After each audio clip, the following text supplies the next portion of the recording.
함께 나눌 하나님의 말씀은 에스더서 4장 10절부터 17절까지 말씀입니다. 에스더 4장 10절부터 17절까지 말씀입니다.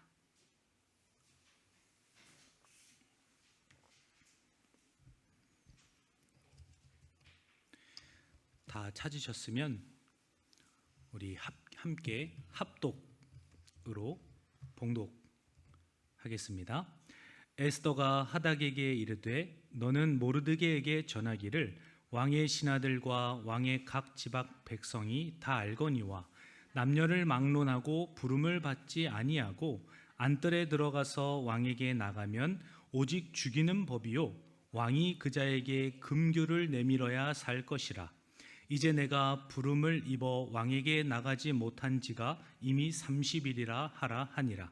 그가 에스더의 말을 모르드게에게 전하매 모르드게가 그를 시켜 에스더에게 회답하되 너는 왕궁에 있으니 모든 유다인 중에 홀로 목숨을 건지리라 생각하지 말라. 이때에 내가 만일 잠잠하여 말이 없으면 유다인은 다른 데로 말미암아 노임과 구원을 받으려니와 너와 내 아버지 집은 멸망하리라. 내가 왕후의 자리를 얻은 것이 이때를 위함이 아닌지 누가 알겠느냐 하니 에스더가 모르드게에게 회답하여 이르되 당신은 가서 수산에 있는 유다인을 다 모으고 나를 위하여 금식하되 밤낮 3일을 먹지도 말고 마시지도 마소서. 나도 나의 시녀와 더불어 이렇게 금식한 후에 규례를 어기고 왕에게 나아가리니 죽으면 죽으리이다 하니라. 모르드게가 가서 에스더가 명령한 대로 다 행하니라. 아멘. 죽으면 죽으리라. 신앙의 정조를 끝까지 지킨 에스더라는 제목으로 말씀을 전하고자 합니다. 유대인들의 절기가 있습니다. 우리는 유대인의 절기를 따라서 함께 지키지는 않아요. 유대인의 절기는 중요하게 8대 절기가 있다, 이렇게 이야기를 합니다. 그 가운데 하나가 12월 달에 지키는 불임절이에요. 불임절이 바로 오늘 본문에 해당하는 모르드게와 에스더가 하만을 죽이고 그 제비 뽑은 사건을 오히려 하나님께서 들어서 우리 민족을 구원하셨다라는 것을 기념하기 위해 그 제비라는 단어, 부르라는 단어를 콕 집어서 기념일로 지킵니다. 그것이 바로 불임절이다라는 거예요. 이때 당시에 이 페르시아의 이인자, 이 아각 사람 하만이 제비 뽑아 유대인들을 진멸하려고 합니다. 그 가운데 모르드게가 중심에 있었다는 사실을 우리는 잘 알고 있지 않습니까? 제비는 사람이 뽑습니다. 하만이 자신들의 식솔들과 지식인들을 데리고 가장 어떤 날에 유다인들을 진멸하면 좋을지 우리가 제비 뽑아서 정하자라고 해서 그 제비를 뽑아 날짜를 12월 13일로 정하지 않습니까? 그런데 그렇게 사람이 작정하지만 그것을 이루시고 완성하시고 변화시키시고 바꾸시는 분은 여호와 하나님이라는 것을 오늘 본문을 통해 깨닫게 하신다라는 겁니다. 사랑하는 성도 여러분, 오늘 본문 말씀을 보면 에스더는 큰 결단을 합니다. 죽으면 죽으리라, 이러한 결단을 해요. 모르드게도 마찬가지로 순종하며 하나님 앞에 나아갑니다. 절대 권력자였던 이인자 하만에게 무릎 꿇지 않고 신앙의 정조를 끝까지 지켜요. 왜 그러합니까? 이 아각이 다른 말로 하면 아멜렉이에요. 모르드게는 베냐민 지파였습니다. 베냐민 지파의 초대 왕이었던 사울이 아말렉과의 전투에서 아말렉을 진멸해야 함에도 불구하고 진멸하지 않습니다. 그때 베냐민 지파가 아각을 죽이지 않고 그 모든 남녀노소를 막론하고 진멸하지 않은 일로 인하여서 왕권이 상실되고 베냐민 지파가 저 바다까지 쇠락하고 쇠퇴하는 것을 깨닫게 돼요.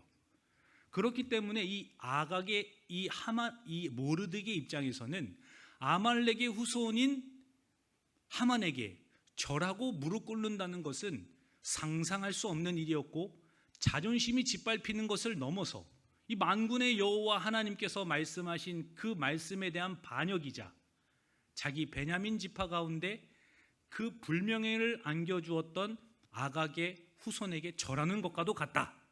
그러한 의미로 모르드게는 결코 이 인자에게 절하지 않습니다. 아수에로 왕에게는 절도 하고 그 가운데 모든 명령을 수종들어요.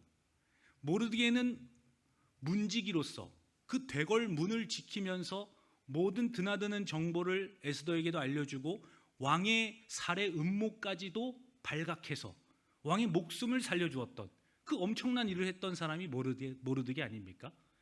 그러한 모든 충신된 모르드게였음에도 불구하고 이 이인자였던 아말렉 사람, 그 중에 후손이었던 이 하만에게는 결코 절하지 않았다라는 것입니다.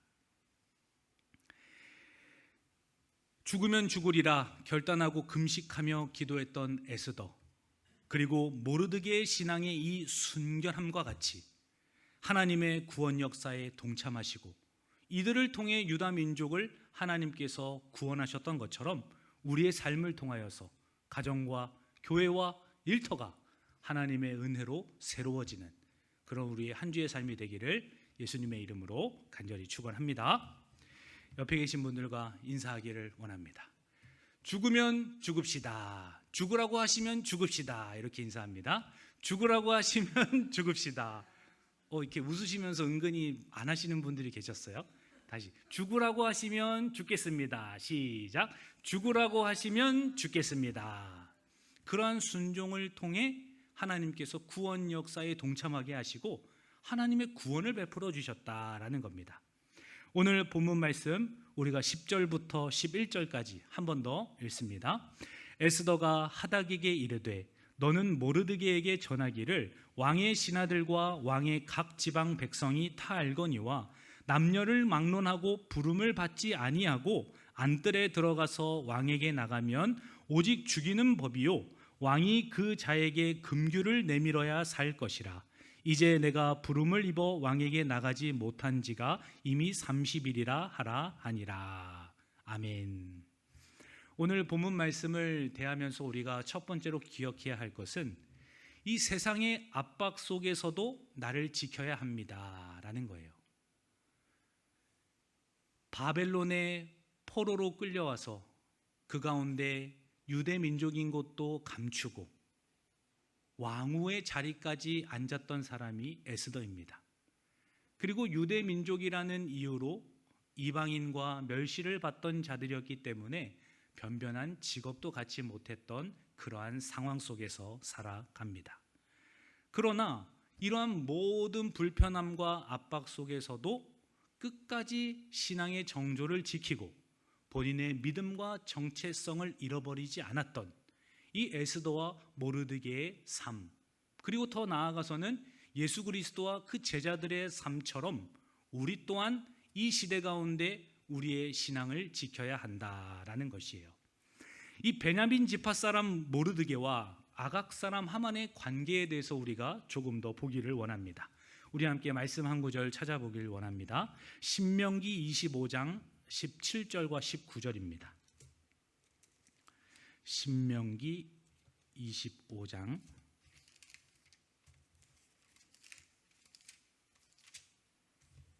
17절부터 19절입니다.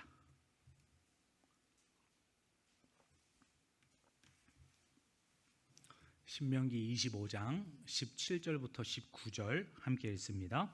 너희는 애굽에서 나오는 길에 아말렉이 내게 행한 일을 기억하라. 곧 그들이 너를 길에서 만나 내가 피곤할 때에 내 뒤에 떨어진 약한 자들을 쳤고 하나님을 두려워하지 아니하였느니라. 그러므로 내 하나님 여호와께서 내게 기업으로 주어 차지하게 하시는 땅에서 내 하나님 여호와께서 사방에 있는 모든 적군으로부터 내게 안식을 주실 때에 너는 천하에서 아말렉에 대한 기억을 지워버리라. 너는 잊지 말지니라. 아멘. 하나님께서는 이스라엘 백성들이 출애굽하고 홍해를 건너자마자 이 지치고 힘들어하는 이스라엘 백성들을 처참하게 짓밟고 뒤에서 유린하고 가장 힘들고 고단했을 때 그들을 괴롭혔던 이 민족이 바로 아말렉 사람들이었다라고 이야기하면서 하나님께서 가나안 땅에서 평안함을 주시고 우리를 부강하게 하셨을 때에 그때 아말렉을 잊지 말고 반드시 심판해야 할 것을 하나님께서 명령하셨어요.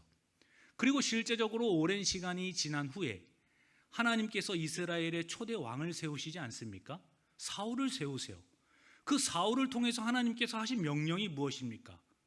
왕으로 세우시자마자 아말렉을 진멸하라. 하나님께서 아주 특명을 내리십니다.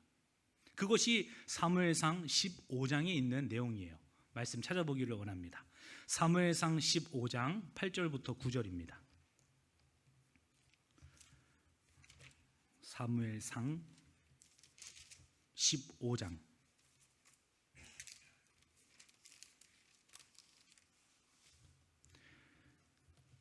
8절과 9절 읽습니다. 아말렉 사람의 왕 아각을 사로잡고 칼날로 그의 모든 백성을 진멸하였으되 사울과 백성이 아각과 그의 양과 소의 가장 좋은 것 또는 기름진 것과 어린 양과 모든 좋은 것을 남기고 진멸하기를 즐겨 아니하고 가치 없고 하찮은 것은 진멸하니라. 아멘. 하나님께서 사울과 이스라엘 백성들에게 아말렉을 진멸하라 라고 명령하시고 말씀하셨어요. 그런데 사울이 어떠한 죄악을 범합니까? 아말렉의 왕 아각을 살려줘요. 그리고 가치 없고 하찮은 것들만 진멸합니다. 이 죄로 인하여서 왕권을 상실하는 것을 우리는 성경과 역사를 통해서 알 수 있습니다. 그 결과 베냐민 지파가 어떠한 대우를 받습니까? 사울 왕은 폐위를 당하고 지파가 힘을 잃게 돼요. 그 뒤에 역사 속에서 전쟁 가운데 베냐민 지파가 600명밖에 남지 않습니다. 아주 극소수의 작은 지파로 전락해버리는 것을 성경을 통해 알게 돼요. 그 베냐민 지파의 후손이 바로 모르드게입니다. 그렇기 때문에 이 아말렉 사람만 보면은 철천지 원수였고 우리 지파, 우리 가문, 우리 조상, 우리 이스라엘의 가장 큰 대적이자 반드시 멸망시켜야 하는, 진멸해야 하는 그 사명이 바로 모르드게, 특별히 베냐민 지파 사람에게 강하게 그 마음 가운데 남아 있었다라는 거예요. 그렇기 때문에 그 페르시아의 이인자였던 하만에게 거룩한 분노를 계속해서 가질 수밖에 없었습니다. 그렇기 때문에 이인자 하만에게 무릎 꿇지 않았다. 성경에서는 에스더 2장과 3장에서 그렇게 설명하지 않습니까? 이 모르드게가 어떠한 마음으로 그런 것일까요? 단순히 객기로, 자존심 때문에, 우리 지파와 민족의 원수이기 때문에 그랬던 것만은 아니에요.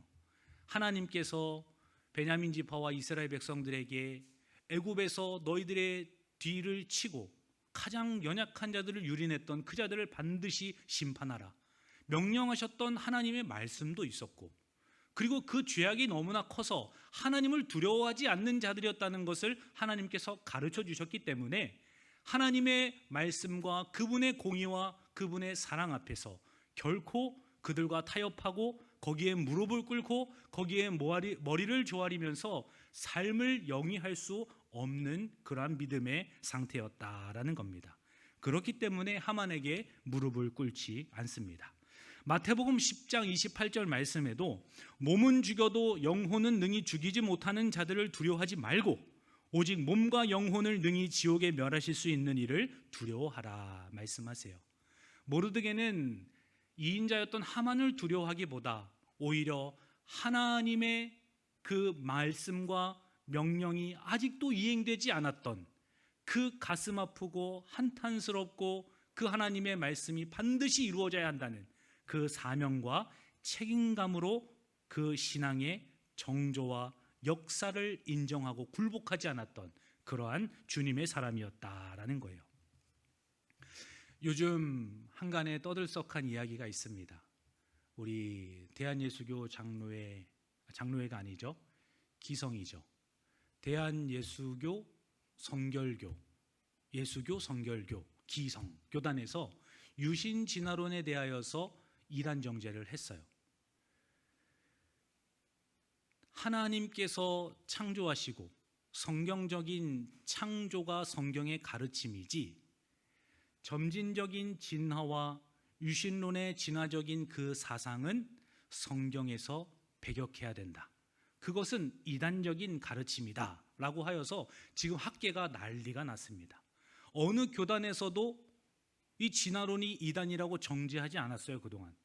근데 이 기성에서 처음으로 총회에서 그렇게 공문을 또 회의를 거쳐서 발표를 했습니다. 이 시대가 지금 우리 청소년을 비롯하여서 이 세상의 압박 속에서 우리는 살아가요. 세상은 손가락질합니다. 아직도 성경을 문자 그대로 믿느냐고. 정말 하나님께서 6일 동안 창조하신 것 맞냐고. 우리의 성경을 파헤쳐서 도전하려고 하고 오늘날 문화적으로나 또 과학적으로나 우리 청소년들의 교과서를 보더라도 창조론에 대한 이야기는 단 한 줄도 찾아볼 수 없어요. 아직도 진화론의 그러한 말도 안 되는 허구와 이 거짓과 과학적으로 증명되지 않는 사건들을 나열해 놓지 않았습니까? 이러한 시대 속에서 우리는 계속해서 위협을 받으면서 살아갑니다. 너의 신앙이 진짜냐? 너의 믿음이 진짜냐? 하나님은 살아계시는가? 이러한 위협을 오늘도 우리도 동일하게 받으면서 살아간다라는 것입니다. 그러한 혼란 속에서 우리 아이들은 선택해야 돼요. 둘 다 받아들일지, 아니면 중간지대인 유신 진화론을 믿을지, 아니면 둘 다 그냥 이론에 불과하다 치부해 버릴지. 우리도 그러한 신앙의 선택을 날마다 하면서 살아가지 않습니까? 그러나 오늘 본문을 통하여서 우리가 보아야 할 것은 이 모르드게와 에스더는 이 세상의 압박과 그 가장 위대했던 이인자가 모든 유다인들을 진멸하고 말살시키려고 할 때조차도 그 신앙을 빼앗기지 않았고 죽으면 죽으리라 라는 그러한 믿음과 마음으로 자신을 지켰고 민족을 지켰고 정체성을 지켰다라는 것입니다. 사랑하는 성도 여러분, 이러한 어려운 시대 속에서 살아가지만 끝까지 하나님의 말씀을 진리로 우리가 받아들이고 그 가운데 세상의 거짓에 속지 않고 신앙을 지켜내시는 우리 광문교회 되기를 예수님의 이름으로 간절히 축원합니다. 이어서 자신에게 무릎 꿇지 않는 모르드게를 보면서 그 모르드게만 죽이는 것은 옳지 않다. 유대민족 전체를 내가 진멸하겠다. 그렇게 하만이 계획하지 않습니까? 그리고 나서 제비 뽑기를 합니다. 그리고 그 제비를 뽑아서 가장 합당한 날로 뽑은 날이 12월 13일이었어요. 그런데 이 성경에서 제비를 뽑고 그들을 진멸하겠다고 기획했던 그 달과 날짜는 1월 달입니다. 그러니까 1월 달에 모여가지고 제비를 뽑았는데 12월 달, 11달 뒤에 13일 날 그날 하루 동안 유대인들을 다 같이 진멸하자. 이런 것들을 120개나 되는 나라와 도성에 공문과 조서를 보내가지고 철저하게 계획을 합니다. 이러한 이야기를 듣고 왕의 조서에 인장이 찍혔다는 그러한 소식이 이 수산성에도 들리지 않습니까? 그러자 이 모르드게가 그 이야기를 듣자마자 옷을 찢고 분통해하며 죄를 머리 위에 뒤집어 쓰고 하나님 앞에 기도하면서 통곡함으로 그 대궐문 앞까지 나아옵니다. 시편 37편 12절 말씀에서도 악인이 의인치기를 꾀하고 그를 향하여 그의 일을 가는도다. 그러나 주께서 그를 비웃으시리니 그의 날이 다가옴을 보심이로다. 잠언 16장 33절 말씀에서도 제비는 사람이 뽑으나 모든 일을 작정하기는 여호와께 있느니라. 악인들은 늘 예수 믿는 사람들을, 하나님의 사람들을 괴롭히려고 하고 그 믿음을 빼앗으려고 하고 우리를 꾀해서 넘어뜨리려고 합니다. 그러나 하나님께서 비웃으시리로다.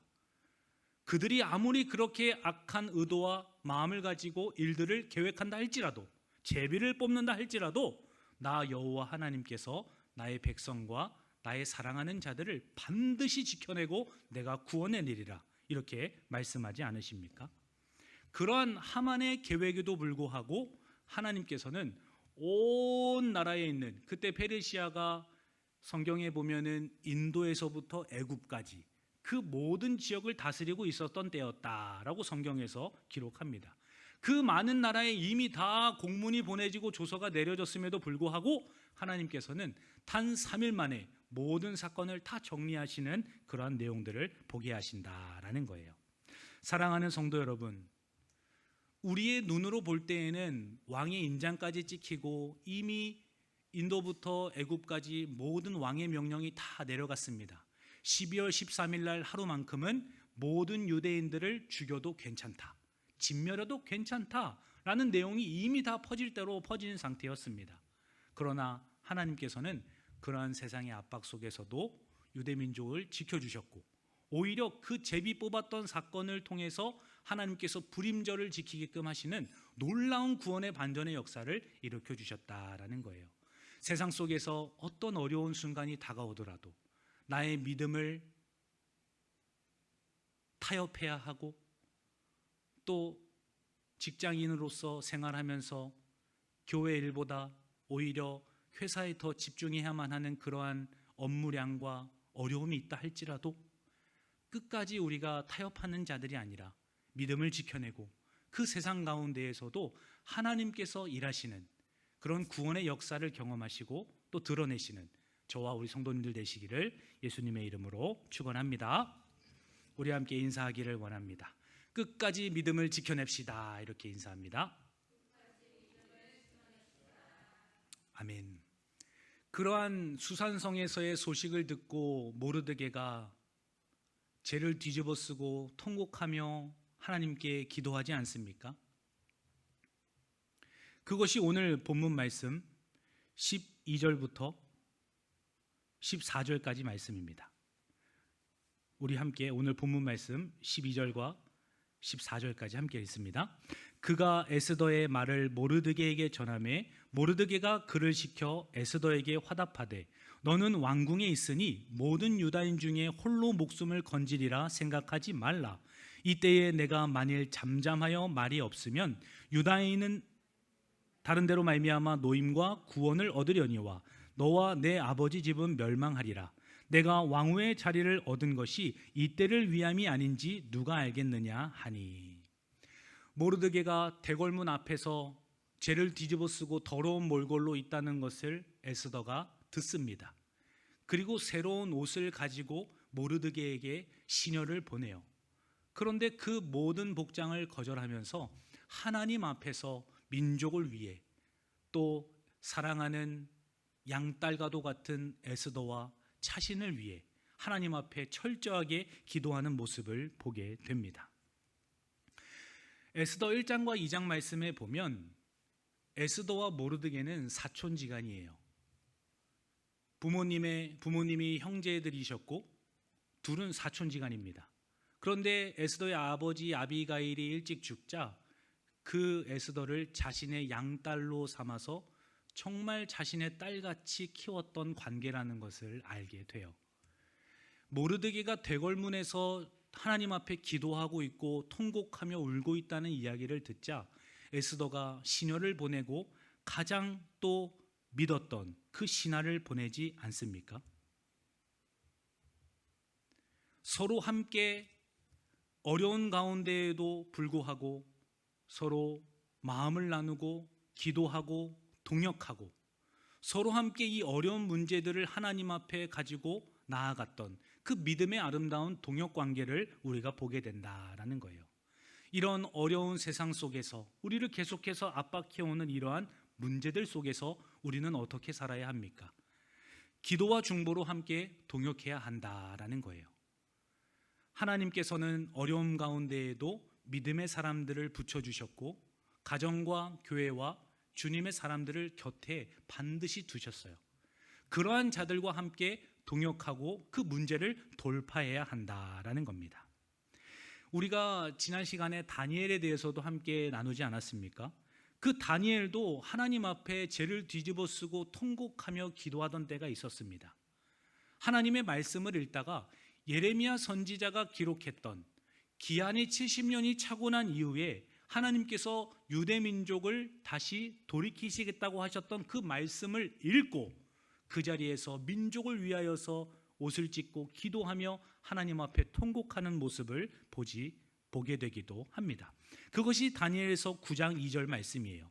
그 통치 원년에 나 다니엘이 책을 통해 여호와께서 말씀으로 선지자 예레미야에게 알려주신 그 연수를 깨달았나니 곧 예루살렘의 황폐함이 70년 만에 그치리라 하신 것이니 내가 금식하며 베옷을 입고 죄를 덮어쓰고 주 하나님께 기도하며 간구하기를 결심하고. 우리가 함께 기도하고 동역해야 하는 일은 나라와 민족을 위한 일이기도 해요. 그리고 더 작은 의미로서는 우리 각 개인의 구원과 하나님의 일하심을 위하여서도 기도해야 한다라는 겁니다. 모르드게가 대성통곡하고 대궐문 앞에 이르자 에스더가 시녀와 내시가 이 소식을 전해줘요. 그리고 에스더가 하닥을 불러서 무슨 일인지 알아보라 라고 이야기하지 않습니까? 이렇듯 서로 함께 왜 그러한 문제들이 있는지, 왜 대궐문에서 지금 그러한 모양으로 그러한 낮아짐 가운데 있는지, 왜 도대체 그러한 말과 행동을 하고 그러한 표정으로 가슴 아파하고 있는지 함께 서로 동역하고 기도함으로, 중보함으로 나라와 민족을 위하여서 함께 기도할 뿐만 아니라 서로를 위하여서도 우리가 함께 기도해야 한다라는 거예요. 지난주 목요일 날 제가 그 김미선 집사님 병원 신방을 다녀왔습니다. 그때 병원에 가서 지금 마음 상태가 어떠신지 여쭤보니까 믿음으로 감당하고 있기는 한데 표정이 많이 조금 힘들어 보이셨어요. 뭐 당연히 그러한 것 아니겠어요? 그러한 어려운 상황 가운데에서도 제가 드렸던 말씀은 야고보서 1장 1절부터 4절까지 말씀이었습니다. 우리가 여러 가지 시험을 당하나 오히려 기뻐하는 자들이다. 어떻게 그러한 어려운 상황 가운데 우리가 기뻐할 수 있습니까?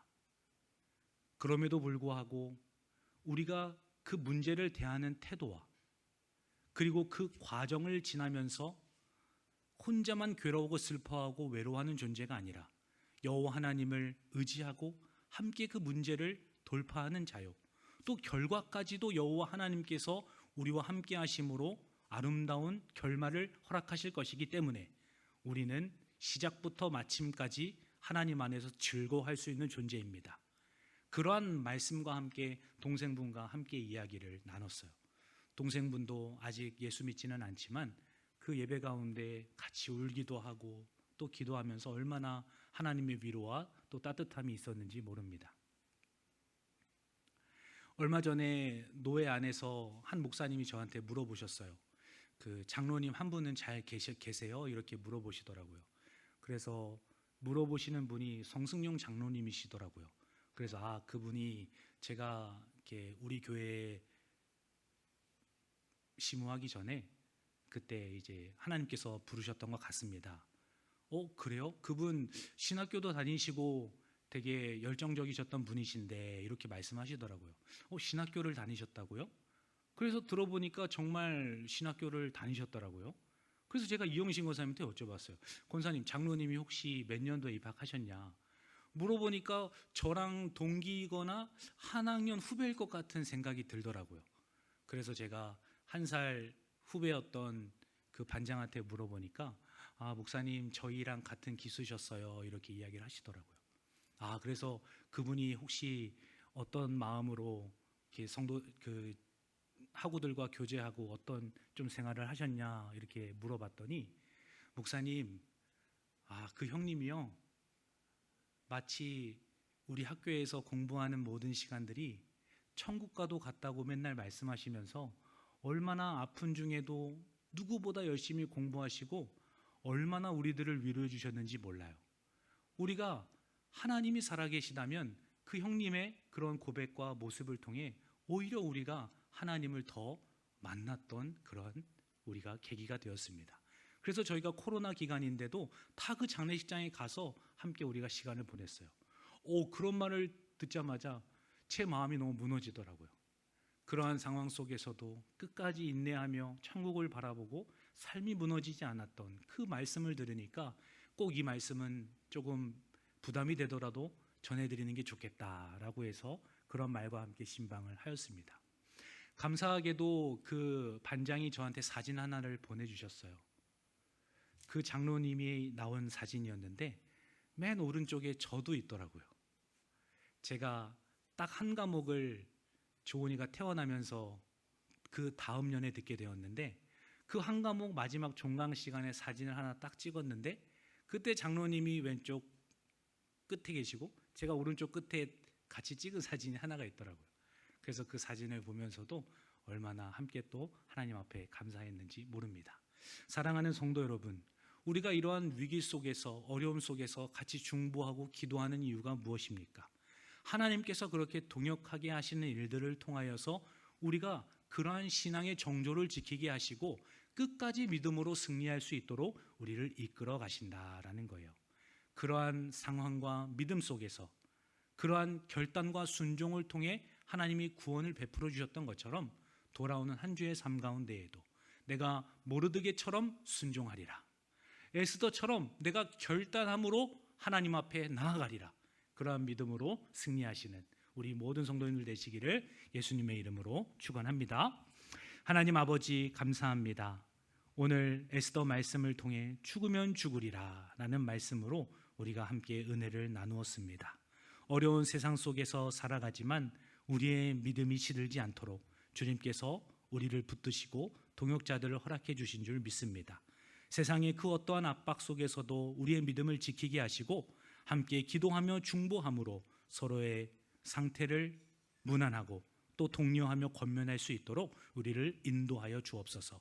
그리하여서 모르드게가 순종하고 에스더가 결단했던 것처럼 우리가 주님의 영광에 동참하는 은혜와 축복을 허락하여 주옵소서. 살아계신 예수님의 이름으로 감사하며 기도하옵나이다. 아멘.